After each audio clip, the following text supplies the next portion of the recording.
تو نے خدا کو بلیم کر دیا، اس کو ظالم ٹھہرا دیا۔ ہمیشہ دکھ کے اندر شکر کرو، اے مولا میرے گناہ ہیں، چاہے وہ چیز وہ ہمارے روح کو ٹیسٹ کرنے کے لیے بھیجتا ہوئے تو بھی ہم کو یہ کہنا یا مولا تیرا شکرانہ، میں گناہ کیا ہے، میری مدد کر اور عبادت زیادہ کرو۔ اپنے آپ کو نمر بناؤ، ہمبل بناؤ، نم کے چلو، جینٹلنس اور کائنڈنس پیدا کرو اپنے دل کے اندر۔ نبیوں اماموں کی لائف کے اندر سے ہم کو یہ چیز ملتی ہے۔ تو مومنو، یہ جو اسماعیلی مذہب ہے، اس مذہب کے اندر بہت بڑی خوبیاں ہیں، بہت بڑے بڑے آرام بھی ہیں، بڑی بڑی خوشیاں ہیں، بڑی بڑی رحمتیں ہیں، بخششیں ہیں، برکتیں ہیں، مگر سامنے دکھ بھی بہت ہے۔ بڑے میں بڑا دکھ تو یہ ہے کہ ہر روز 365 دن بے حساب ایک بھی دن کھڑا کیے بغیر کتنے ہیں جو روز جماعت خانے آتے ہیں، کہ سارے ایک اکھے برس میں ایک دن بھی جماعت خانہ نہیں چوکا، کتنے ایسے؟ میں بیت الخیال کی بات نہیں کرتا، اس کی طرف جاتا ہوں تو کہنا ہی نہیں پڑتا، آپ سب ہنس پڑے، سمجھ گئے کہ بیت الخیال میں کون روز اٹھتا ہے۔ دیکھا کہ جماعت خانہ ماشاءاللہ بھرا ہوا ہے۔ مولا آپ کو دین میں دنیا کے اندر مضبوط کرے، سکھی کرے۔ لیکن اگر ہم جماعت خانے کسی کارن سے نہیں بھی آ سکے، خدا نے ہمارے لیے سہولتیں بھی رکھی ہوئی ہیں۔ مولانا حضرت امام 1.5 برس پہلے جب اسٹیٹس کے اندر گئے تو ماں باپ نے فرمایا لڑکوں بچوں کے اندر، جوانوں میں، کہ تمہاری بہت دفعہ کلاسز ہوتی ہیں شام کے وقت یونیورسٹی یا کالج یا اسکول میں، تم جماعت خانے نہیں پہنچ سکتے، مگر جہاں بھی ہو تم دعا پڑھ سکتے ہو، دعا پڑھ لو۔ اگر دعا پڑھنے کا بھی ٹائم نہیں ملا تو کم از کم مولا کہتے ہیں اپنے دل میں مجھے یاد کر لو۔ فار انسٹنس کلاس چل رہی ہے، ٹیچر سکھا رہا ہے، اور ایسے سمے میں دعا کا ٹائم ہے تو ہم ان کے سامنے دعا تو نہیں پڑھ سکتے، تو کم از کم دل میں مولا کو یاد کر لیں۔ مولا فرمایا بعد میں جب ٹائم ملے دعا پڑھ لو، لیکن جب تم مجھ کو اپنے دل میں یاد کرو گے تو کسی کو کچھ پتا نہیں لگے گا کہ تم دل میں کیا کہہ رہے ہو۔ ہم اپنے مولا کو یاد کرتے ہیں۔ یہ جو ہے نا اسماعیلی مذہب کی خوبی میں یہ ایک اور خوبی ہے کہ ہم اسماعیلی لوگ کہیں بھی کسی بھی حالت میں اپنی عبادت کر لیتے ہیں، چلتے چلتے، بائسیکل چلاتے چلاتے، ڈرائیونگ کرتے کرتے، ایروپلین میں بیٹھے بیٹھے، کہیں بھی دعا کا وقت آتا ہے لوگوں کے سامنے کبھی نہیں بھی پڑھ سکتے، حالانکہ مولا نے فرمایا کہ شرم کرے بغیر اپنے کھیسے سے تسبیح نکالو اور دعا پڑھ لو، لوگوں کا خیال مت کرو۔ لیکن مان لو کہ کبھی ایسا موقع بھی آیا کہ ہم دعا پڑھ ہی نہیں سکتے تو دل میں تو یاد کر لیتے ہیں۔ یہ عبادت ہے۔ ہمارا مقصد یہ ہے کہ مولا کے ساتھ ہمارا سبند قائم رہے۔ اسماعیلی مذہب، جیسا کہ پیر حسن کبیر دین، پیر صدر دین، پیر شمس کے میں نے آپ کو 3 پیروں کے میں نے گھنان سنائے کہ اسماعیلی مذہب یہ ہے کہ تمہارا سر اس مولا کے پاؤں میں ہوئے۔ اس کا مطلب یہ ہے کہ مولا کا فرمان مانو۔ اسماعیلی مذہب کا سارا بیس، سٹرکچر، پلر، جو کچھ بھی کہو وہ یہ ہے کہ حاضر امام کا فرمان ماننا، یہ اسماعیلی مذہب ہے۔ اس میں سب کچھ آ گیا۔ کسی کو حاضر امام یہ بھی کہہ سکتا ہے کہ میں نے تم کو دعا بخش دی، اس کا حق ہے۔ امام جو ہے نا وہ قرآن ہے۔ جس طرح سے نبی کریم کے اوپر 23 برس تک ریویلیشن ہوئی، قرآن کٹ کے ٹکڑے ٹکڑے آیا اور اس کی بک بن کے آج ہم کہتے ہیں قرآن، یعنی کہ اس میں خدا تعالی کا فرمان ہے۔ جس طرح یہ کاغذ پر لکھا ہوا قرآن ہے، حضرت امام جو ہے وہ بولتا ہوا قرآن ہے۔ ایک دن یہ بات میں سنا چکا ہوں لیکن واپس موقع آیا اور شاید آپ کو یاد آ جائے، کسی نے نہیں سنا تو سن لے۔ چھوٹی عمر 3 برس کی، حسن حسین دوسرے بچوں کے ساتھ باہر کھیل رہے تھے۔ مولانا حسین کو بھوک لگی رسول اکرم کے جو مکان تھے مسجد کے ساتھ، اس وقت رسول اکرم کے پاس ایٹ اے ٹائم 9 بیویاں تھیں. تو سامنے ہی بی بی عائشہ کا جو حجرہ تھا، حجرہ یعنی روم، بی بی عائشہ نانی تھی حسین کی، تو یہ سامنے ہی نزدیک تھا.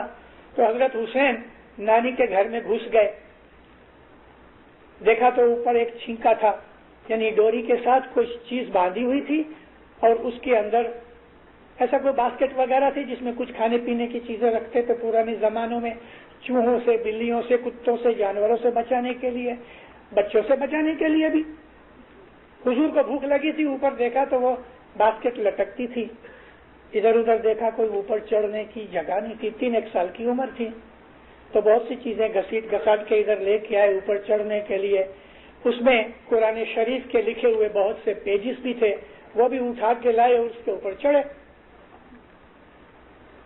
ایسے ہی سمے کے اوپر آگے آگے بی بی عائشہ اور ان کے پیچھے رسول اکرم داخل ہوئے. تو بی بی عائشہ نے دیکھا کہ حسین قرآن کے اوپر کھڑا ہے، تو ہے کر کے چلانے لگی. رسول اکرم فرمایا ہے کیا؟ دیکھو دیکھو قرآن کے اوپر کھڑا ہے. نبی کہتے ہیں قرآن علی قرآن. ایک بڑی باریک، ایک بڑی سمجھنے والی ڈیپ انڈرسٹینڈنگ کی ایک بات کروں. حضرت امام حسین 1.5 اور 2 برس کی عمر کے بیچ میں تھے. مسجد تھی، اس کی سائیڈ میں رسول اللہ کے مکان تھے. نماز پڑھی جاتی تھی، رسول اکرم نماز پڑھ رہے تھے. حضور سجدے میں گئے.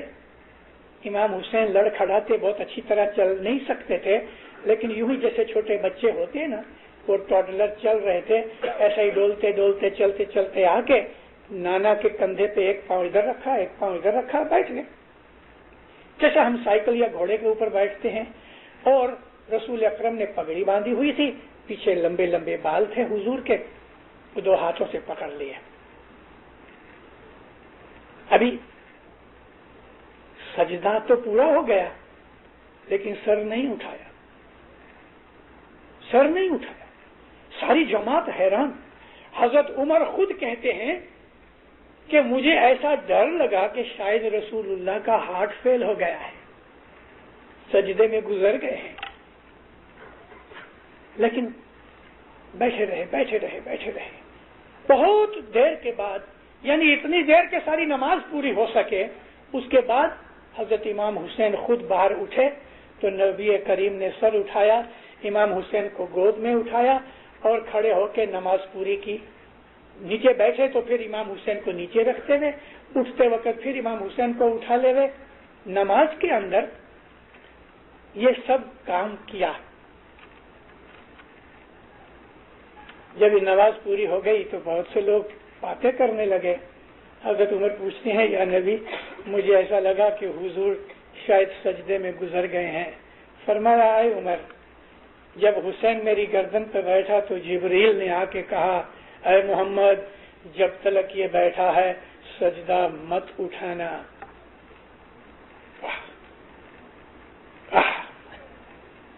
آپ نہیں سمجھے میں نے کیا کہا. بات تو سن لی آپ نے، مگر باریکی کیا ہے بولو؟ مجھے سواد آ رہا ہے اس کا. وہ جو پہلا سجدہ کیا تھا جب امام حسین بیٹھے نہیں تھے، تو وہ سجدہ اللہ کے لیے تھا. لیکن اب یہ دوسرا سجدہ تو حسین کے لیے تھا، کیونکہ حکم یہ آیا کہ جب تک حسین بیٹھا ہے سر مت اٹھانا. تو مطلب کہ حسین سر پہ بیٹھا ہے، یہ سجدہ حسین کے لیے تھا. یہ ہے اماموں کے درجے. ہم اسماعیلیوں کے سوا امام کو کوئی نہیں جانتا، اور اسماعیلیوں کے اندر بھی گنے چنے آدمی جو امام کو جانتے ہیں. ہم مانتے ضرور ہیں امام کون ہے، امام کا درجہ کیا ہے. یہ ہلتے پھرتے چلتے پھرتے، ہم انسان کو اللہ کا نور کہتے ہیں، ہم اس کو پیار و محبت میں کبھی مجنوں نے لیلا کو کہہ دیا، تو ہمارا بھی پیار ایسا ہی ہے. ہم اپنے مولا سے محبت کرتے ہیں، ہم اس سے بہت پیار کرتے ہیں، اور اس پیار کے اندر ہم اس کو سب کچھ سمجھتے ہیں. وہ جو ہے اس کے بغیر کوئی نہیں ہے. جی تجھ بنا کوئی اورنا دیس سامی امنے چھے تمارو آدھار جی تجھ بنا ہمیں اکلا سامی تجھ بنا ہمیں اکلا سامی تمہیں تھا جو رکھواڑ جی. 1964 دسمبر کی 26 تاریخ مولا پاکستان کا اپنا پروگرام 2 دن باقی تھے وہ توڑ کے کینسل کر کے نیروبی آئے. اس وقت نیروبی کے اندر پولیٹیکل انسٹیبلٹی تھی، لوگ گھبرا گئے تھے، ایشین لوگوں کو نکالا جاتا تھا، بھاگ رہے تھے. مولا نے گورنمنٹ روڈ کے جماعت خانے میں آ کے، مجھے وہ سین آج بھی یاد ہے، گلے میں چین پہنا ہے، رائٹ ہینڈ کی انگلی سے مولا چین سے کھیل رہے ہیں، لیفٹ ہینڈ سے مائک پکڑا ہوا ہے. ایسے پیار سے، ایسی افیکشن کے ساتھ اس کے منہ سے نکلا، میرے روحانی بچوں، مائی ڈیئر اسپرچول چلڈرن. اس کی جو ٹون، اس کے بولنے کی جو وائبریشن تھی دل میں اتر گئی. اتنے پیار سے بولا، کوئی فکر مت کرو، میں تمہاری حالت دیکھ کے، چنتا دیکھ کے پاکستان کا پروگرام 2 دن چھوڑ کے میں تمہارے پاس آیا ہوں. ادھر جو کچھ بھی ہو رہا ہے تم بالکل چنتا نہ کرو، ڈونٹ وری ایٹ آل. اور پھر وہ چین کو چھوڑ کے ہاتھ مبارک سینے پہ رکھا. آئی ول وری فار یو. دیکھو مولا کہتا ہے تم فکر نہیں کرو، میں تمہاری فکر کروں گا. مجھے جاؤ تو ڈھونڈ کے لاؤ کدھر سے.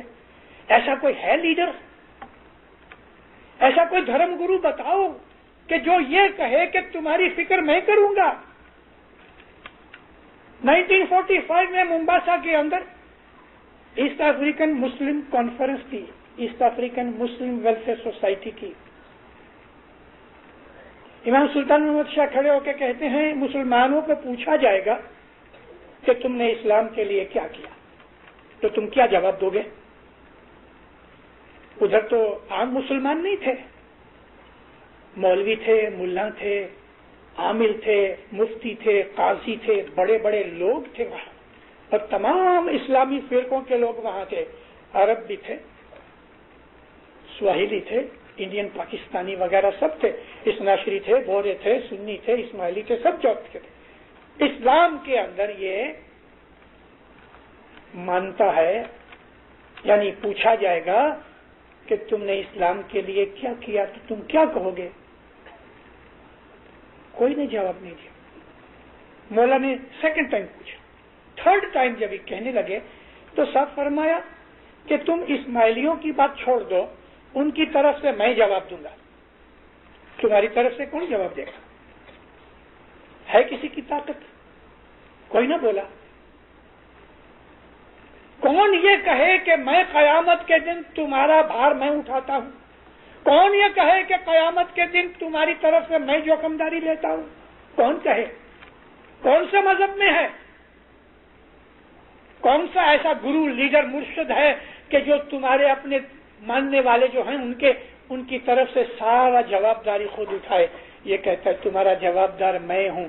قیامت کے دن تو ہے ہی، لیکن دنیا میں بھی آ کے امام شاہ کریم صلوات اللہ علیہ فرمایا میرے روحانی بچوں یو ڈونٹ وری آئی ول وری فار یو. اور وری کی نا. ہم کو کینیڈا کون لایا؟ اپنی مرضی سے آئے ہو. اس کے دروازے کس نے کھولے؟ 5 برس سٹیزن شپ کے نکال کے 3 برس کس نے کروائے؟ اور ادھر آ کے 10 برس کے اندر ایسے جم گئے ہو کہ جو 50 برس والی دوسری بہت سی قومیں ہیں آج تک ڈھچو پچو ہیں. اس کے پیچھے ایک بہت بڑا راز ہے. ارے دینداروں، یہ کینیڈا کی جو جماعت ہے، جماعت کو معلوم نہیں کہ کینیڈا میں جماعت بنانے کا کارن کیا. وہ کارن تو بہت اعلیٰ درجے کی چیز ہے. کسی دن آیا دل میں تو میں بتاؤں گا. ایک آدھ دو جگہ بول بھی چکا ہوں، لیکن بہت بڑا کارن ہے.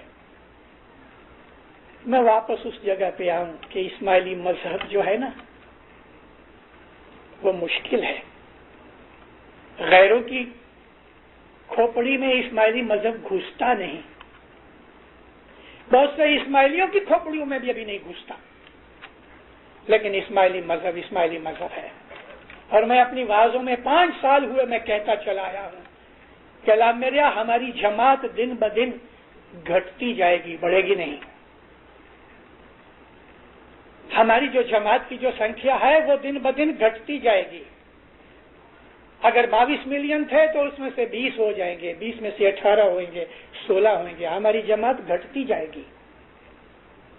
اس لیے گھٹتی جائے گی کہ جو کچے کچے اسماعیلی ہیں، جو چاقو گندے اسماعیلی، سوالی میں چاقو کہتے ہیں ڈرٹی کو، وہ اسماعیلی مذہب میں سے نکلتے جائیں گے. ان کی کھوپڑی میں اسماعیلی مذہب نہیں بیٹھے گا. ان کے دلوں میں شک پیدا ہوئیں گے.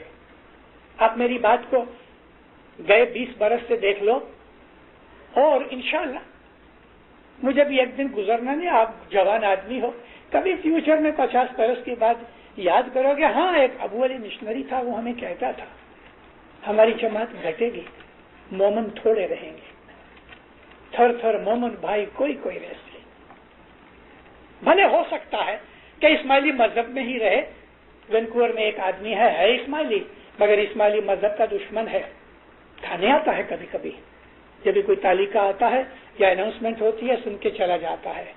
نہ وہ دعا کراتا ہے، نہ دعا پڑھتا ہے، نہ سجدہ دیتا ہے، کچھ نہیں. ایسے تو بہت ہیں، ایسے بہت سے اسماعیلی ہیں لگ بھگ ہر جماعت خانے کے اندر کہ دعا کے اندر بیٹھے رہتے ہیں. وہ سجدہ نہیں کرتے، سر بھی نہیں جھکاتے. یا تو جان بوجھ کے کہ ان کا ایمان خراب ہے، اور یا اس لیے کہ ان کا دھیان دعا میں نہیں. اسماعیلی مذہب جو ہے نا یہ نبیوں کا مذہب ہے. ان لوگوں کو کہ جو دنیا کے کیڑے ہیں ان کو یہ مذہب کام نہیں آتا. یہ مذہب ان کو کام آتا ہے کہ جو دنیا کو چھوڑ کے اس سے پیار کرے. ان کو یہ چیز نظر آتی ہے. یاد رکھو دیندارو، ہم جو کچھ بھی دیکھتے ہیں اس کی 2 وجہ ہیں. بتیاں جل رہی ہیں اور ہماری آنکھوں کے اندر سائٹ ہے، اس لیے یہ چیز نظر آتی ہے. ہماری آنکھیں ٹھیک ہیں لیکن بتیاں اگر نہیں تو ہمیں کچھ نظر نہیں آئے گا. اور اگر بتیاں ہیں اور آنکھیں خراب ہیں تو بھی کچھ نظر نہیں آئے گا. سائٹ بھی چاہیے، بتی بھی چاہیے، ایمان بھی چاہیے. سائٹ کا میرا مطلب ایمان ہے. ایمان بھی چاہیے اور حضرت امام کی شناخت بھی چاہیے. تو دل کے اندر نظر آئے گا تو اس کو روشنی ملے گی. جو آدمی دستبند نہیں دیتا، خدا کی قسم وہ ساری زندگی نہیں لیکن 10,000 زندگیاں بھی اس کو ملیں گی، اس کے دل میں کبھی ایمان نہیں آئے گا. اگر ایمان چاہتے ہو اپنی دستبند برابر دو. یہ ساری چیزیں جو کچھ بھی میں نے کہی امام کی محبت اور فرمان میں آ جاتے ہیں. امام سے محبت کرو، پیار کرو. اپنے آپ کو، اپنی اولاد کو، اپنے مال کو، اپنے تن کو، اپنے ٹائم کو، جو کچھ بھی ہے مولانا حضرت امام کی محبت سے نیچا رکھو، اس کی محبت کو اونچا رکھو. مولانا حضرت امام کی محبت کو پریفر کرو ہر چیز کے اوپر. اور مولانا حضرت امام کی فرمان برداری مانو. جو وہ فرمان کرتا ہے اس پہ عمل کرو. اس کے فرمان کو سمجھنے کی کوشش کرو. اس کے فرمان کے اندر جو ڈیپ میننگ ہے اس میں کوئی بھید ہے، وہ چیز جاننے کی کوشش کرو. نہیں سمجھ آتی تو اپنے کسی وڈیل سے پوچھ لو. لیکن اسماعیلی مذہب یہ ہے حضرت امام کا حکم مانو، اس سے پیار کرو. دین میں، دنیا میں آپ قوت پاؤ گے. دکھ آئیں گے. مولا کے ساتھ محبت کرنے سے ایسا نہیں ہے کہ آپ کو کوئی دکھ نہیں آئے گا. دکھ تو زندگی کی ایک ایسا سمجھ لو جان ہے. 99% دکھ ہے. مگر حضرت امام فرمایا میرے روحانی بچوں، تم کو دنیا میں چنتا ہوئے گی، وری ہوئے گی، فکریں ہوئیں گی، دکھ آئیں گے، لیکن تم دکھی نہیں بنو گے. دکھ آئیں گے، فکریں آئیں گی، لیکن دکھی نہیں بنو گے. کیا مطلب؟ کہ دکھ تو انسان کی زندگی کی نارمیلٹی ہے.